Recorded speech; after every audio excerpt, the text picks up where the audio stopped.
On the first night that the United States and Israel launched their war on Iran. Not in the middle of a military base. Not at a weapons facility. One of the first things destroyed was a primary school. The elementary school. Minab, Iran, a girls' school. 168 children were inside. The Pentagon conducted an investigation. They confirmed the death toll. UNESCO issued a formal condemnation. And then, mostly, the world moved on to the next headline. I want you to hold that image for a moment, because everything we're about to cover in the next 11 minutes leads directly to that school, those children, and the question of who made the decisions that put American bombs there. $310 billion. That is what the United States has spent, in today's money, supporting, arming, defending, and fighting alongside Israel since 1945. That's more than the entire Marshall Plan that rebuilt Europe after World War II. Adjusted for inflation, more than the entire Vietnam War. And right now, as you're watching this, that number is going up because the war isn't over. The ceasefire is shaky. The Strait of Hormuz is still barely moving, and nobody in Washington seems to be asking the only question that matters. Was any of it worth it? Here's what this briefing is. It is a financial and human audit, from 1945 to right now. Not a political argument, an accounting of the money, the weapons, and the bodies. And there is one figure in this story that connects it all. Someone who has been pushing for this moment, this war, specifically this war with Iran, since 1996, who made 7 separate trips to the White House in Trump's first year in office, whose intelligence briefings were reportedly the decisive factor in the decision to launch. We'll name him. But first, the money. Let's start at the beginning, because the scale of this only makes sense when you see it from the start. In 1945 and 1946, the United States began what would become the longest continuous foreign aid relationship in American history. Loans first, then grants, then weapons, then treaties. Then a fully institutionalized pipeline of American military technology, American financing, and American diplomatic protection. From 1946 through 2022, the U.S. government gave Israel approximately $158 billion in unadjusted dollars. When you adjust all of that for inflation into today's money, the figure is somewhere between $260 billion and $310 billion. More foreign aid, per capita, than any nation has ever received from any other nation in modern history. To put that in perspective, the entire Marshall Plan, the program that rebuilt every country in Western Europe after the Second World War, cost about $160 billion in today's money. America spent more than that on one country, with a population of about 9 million people. For most of this history, the argument was strategic: Cold War containment. A democratic ally in an intelligence cooperation, military technology exchange. And for a long time, whatever you think of the politics, it was at least a coherent argument. Then came the Memorandum of Understanding signed in 2016. A 10-year deal, running through 2028, guaranteeing Israel $3.8 billion a year in military assistance. Every year, regardless of circumstances, regardless of what Israel does with that money, no conditions attached. The largest bilateral military aid agreement in American history, signed as a baseline, as a floor, not a ceiling. And then, October 7th happened. $21.7 billion direct military aid in October 2023 and September 2025. $9.6 billion to $12 billion U.S. regional military operations. $8.7 billion emergency supplemental in April 2024. $8.4 billion additional arms sales in February 2025. $39.2 billion and 751 active arms sale contracts in April 2025. Between October 2023 and September 2025, the U.S. delivered $21.7 billion in direct military aid to Israel. That came on 800 Air Force transport flights and 140 naval vessels, 90,000 tons of weapons. The Israeli Defense Ministry confirmed that number themselves in May 2025. Then Congress passed an emergency $8.7 billion supplemental in April 2024. The Trump administration approved another $8.4 billion in arms sales in February 2025, including a single $6.75 billion munitions deal, the largest single munitions transaction with Israel since 2015. As of April 2025, the State Department reported 751 active arms sale contracts with Israel, worth $39.2 billion in total. And then came the Iran war, which we'll get to. But first, what all of that money actually bought. Every combat aircraft in the Israeli Air Force flies American. Every F-15, every F-16, every F-35. American-built, American-financed, American-maintained. The munitions in the holds of those aircraft when they fly over Gaza, over Lebanon, over Iran, American-manufactured. So when we talk about the death toll, we are also talking about what American taxpayer money bought.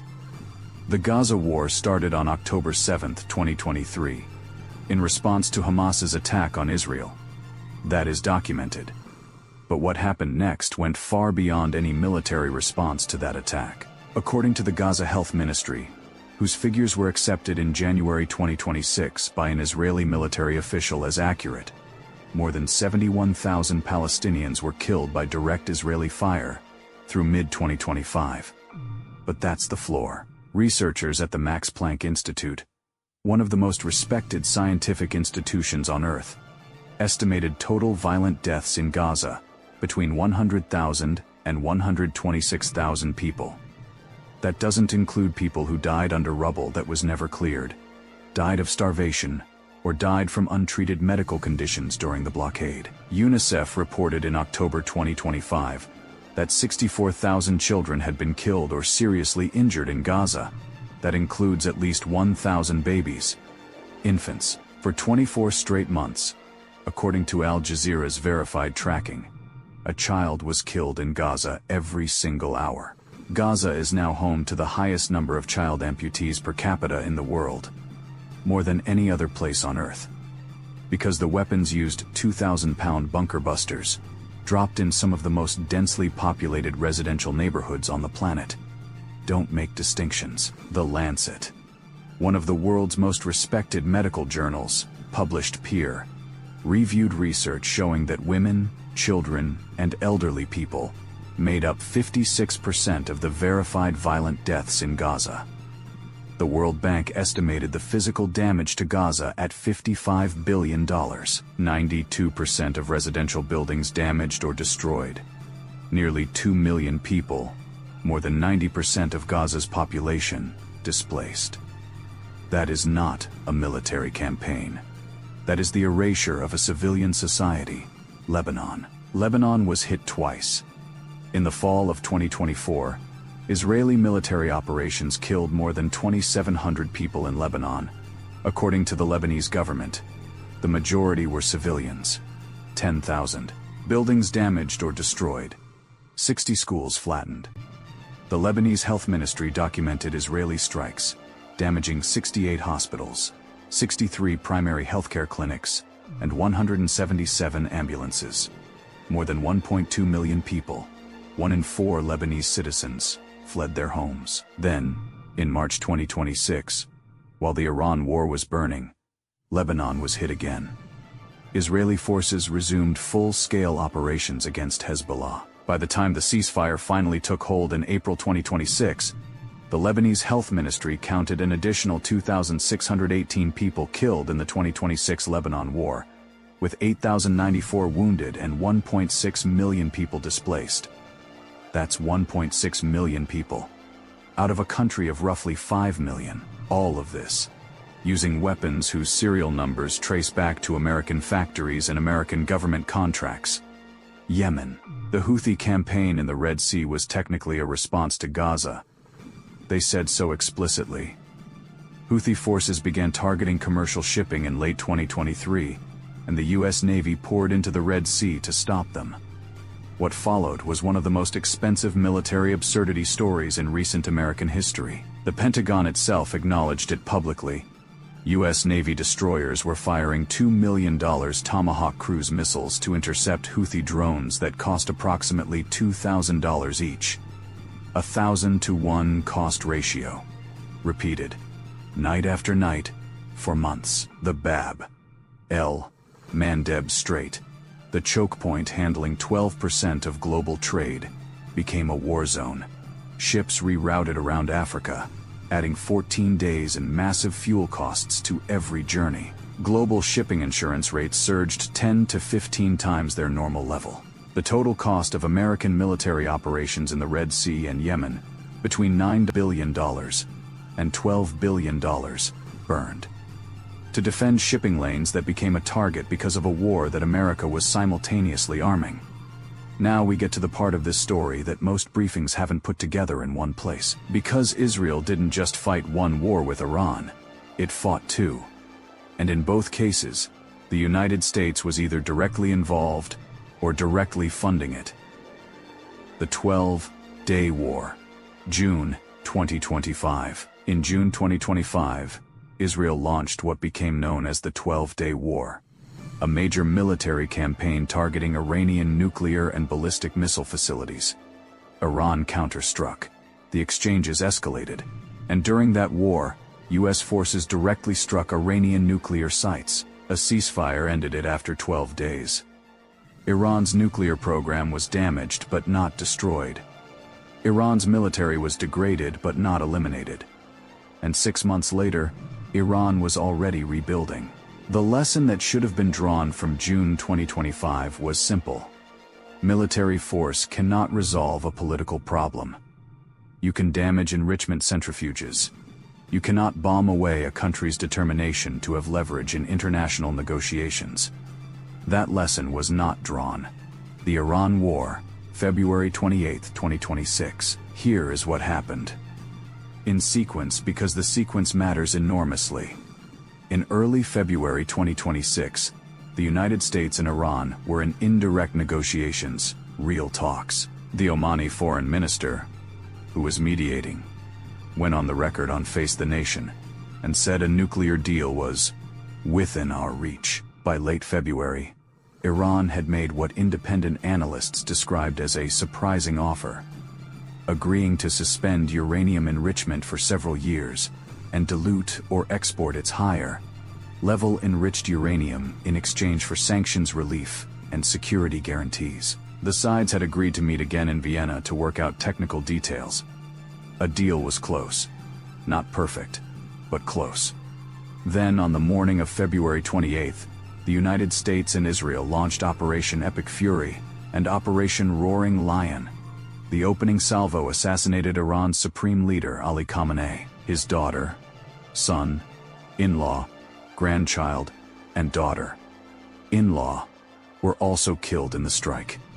3 separate gatherings of senior Iranian regime officials were hit within 30 seconds of each other. The IDF later revealed that months of strategic and operational deception, including falsified satellite imagery showing military vehicles and aircraft as inactive, had been used to lure Iranian leadership into position.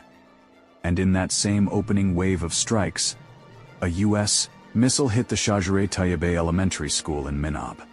168 girls and school staff killed on the first night of the war. Iran responded within hours. Hundreds of ballistic missiles and thousands of drones hit Israel. U.S. military bases in all 6 Gulf Cooperation Council countries and civilian infrastructure across the Gulf region, ports, airports, oil facilities in Saudi Arabia, UAE, Kuwait, Bahrain, Qatar, and Iran did the one thing that the entire global economy had feared. It closed the Strait of Hormuz. 20% of the world's entire oil supply transits that strait. 3,000 ships per month, normally. Within days of the closure, it was down to 5% of that level. Brent crude surged past $100 a barrel. U.S. consumer prices jumped 3.8% in the weeks that followed. That's the tax you paid on this war. At the fuel pump, at the grocery store, in your heating bill. The war lasted 40 days. A ceasefire was declared on April 8. By day 19, the war had already cost the U.S. military $18 billion. The Pentagon then requested an additional $200 billion from Congress. The economic damage to Iran. The Iranian government assessed it at somewhere between $300 billion and $1 trillion. The total death toll across the war, over 3,600 killed in Iran, at least 1,701 of them civilians. According to the human rights activists in Iran, 2,702 killed in Lebanon, as fighting resumed there. 13 American soldiers killed in action. Casualties recorded in Iraq, Kuwait, Bahrain, Jordan, Qatar, Saudi Arabia, and the UAE. And 15% of all casualties in Iran, according to Rana's verified count, were under the age of 18. Here's the thing that didn't make nearly enough headlines. A poll taken in February 2026, while this was happening, found that only 21% of Americans supported strikes on Iran. 49% thought they were unnecessary and too expensive.